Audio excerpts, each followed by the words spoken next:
Hola amigos de YouTube. Hoy les traigo un nuevo capítulo de curiosidades de The Legend of Zelda. Esta vez de The Legend of Zelda.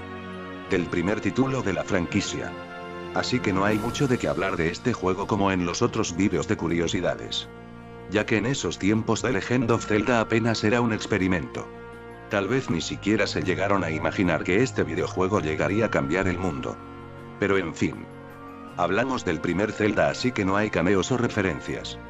Pero al ser el primer título de la saga, al investigar sobre él, conseguimos muchos datos interesantes sobre lo que fue y pudo ser The Legend of Zelda. Así que, dejar en los comentarios si ya los conocían o no. Dicho eso, estos son 7 datos interesantes de The Legend of Zelda. 1. Al inicio The Legend of Zelda iba a ser un juego de simulación de creación de mazmorras. Es decir, algo similar a Super Mario Maker. Pero cuando Nintendo pasó de la Nintendo NES a la Super Nintendo, The Legend of Zelda era el gran título con el cual aprovechar las nuevas capacidades de la consola. Por lo que querían aprovechar el hecho de poder reescribir la información de los discos. Así pues, Zelda nació siendo una herramienta de creación de mazmorras, para que pudieras crear y compartir las tuyas. Sin embargo, en algún momento acabaron decidiendo que era mejor idea crear mazmorras de calidad y que el jugador las tuviera que completar en lugar de ofrecerles la opción de crear mazmorras. 2. Al inicio The Legend of Zelda iba a tener una historia más futurista. Solo pónganse a pensar. Solo pónganse a imaginar lo diferente que hubiera sido todo si esto se hubiera llevado a cabo. Si Zelda hubiera sido un juego donde usaras rayos láser, pistolas, cañones, etc. Pues la saga estuvo cerca de ser así, todo iba a ser más tecnológico y futurista. Y en lugar de reunir fragmentos de la Trifuerza tendríamos que reunir unos microchips. Miyamoto tenía en mente una historia mucho más compleja, que tuviera lugar en el Hyrule del presente y el Hyrule del futuro. Es decir, con viajes en el tiempo de una forma similar a lo que hacemos en Ocarina of Time, y de ahí venía el nombre de Link. Nuestro protagonista sería el enlace entre el pasado y el futuro. 3.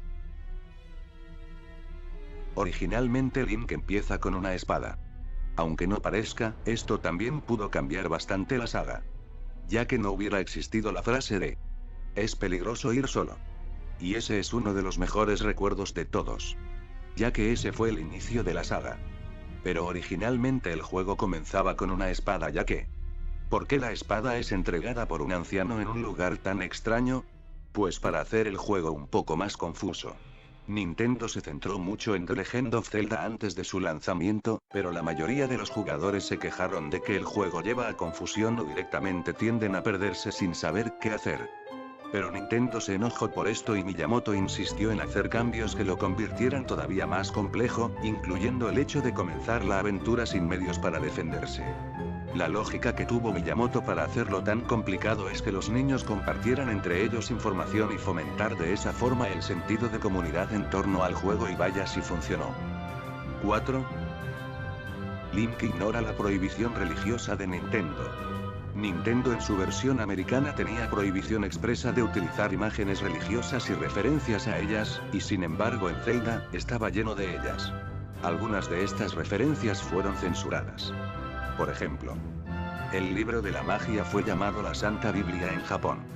Pero Nintendo rompió sus propias reglas en ciertos aspectos. El escudo de Link sigue teniendo una cruz sobre él. Y el libro de la magia todavía se percibe como una Biblia pese al cambio del nombre. 5. La versión japonesa de The Legend of Zelda tenía un micrófono. El mando de la Nintendo NES Famicom en Japón tiene un pequeño micrófono incorporado y fue usado de forma variada en la versión japonesa de Zelda. Por ejemplo, en el juego japonés el enemigo Pulse Voice podía ser aniquilado al instante simplemente por hacer ruido cerca del micrófono. Esto fue una fuente de confusión cuando en el manual americano de Zelda, se afirmó que los Pulse Voices odiaban el ruido, pensando en la mayoría de sus jugadores que debían usar el silbato con ellos de alguna manera. Pero no, se trataba solo de un error trasladado del manual japonés. Y en realidad, en la versión americana del juego habían hecho que los Pulse Voices fueran vulnerables a las flechas y no el sonido. 6. No se tenía planeada la opción de volver a empezar el juego como una segunda misión. Uno de los aspectos más increíbles de The Legend of Zelda en su día fue que acabar con el juego desbloquea una segunda misión para el juego. No solo un nivel de dificultad más alto como en Super Mario. Un juego completamente nuevo y lleno de mazmorras. Pues resulta que esta segunda experiencia de juego debe su existencia a un error de programación. Una vez que el juego estaba a punto de finalizarse, los desarrolladores descubrieron que solo utilizaron la mitad de la información que pensaban que iban a utilizar. Nintendo tenía la costumbre de utilizar hasta el último byte de capacidad del cartucho que estuviera disponible. Por lo que el codiseñador de Zelda, Takashi Tezuka, decidió hacer 2 veces el juego antes que dejar espacio vacío en el cartucho. 7. Un prototipo temprano de Zelda. Fue subido a internet hace pocos años. No hace tanto un prototipo totalmente jugable de la versión japonesa de The Legend of Zelda para NES fue filtrado en internet. Esta versión tempranera del Zelda era distinta en muchas formas a lo que realmente fue el juego al final. Sobre todo porque tenía menor dificultad. El dinero es más fácil de encontrar y los enemigos difíciles aparecen con muchísima menos frecuencia en el prototipo. Si quieres echar un vistazo a esta rareza, les dejo el link en la descripción de este vídeo. Bueno amigos, eso fue todo, espero que les haya gustado el vídeo. Suscríbanse y den pulgar arriba.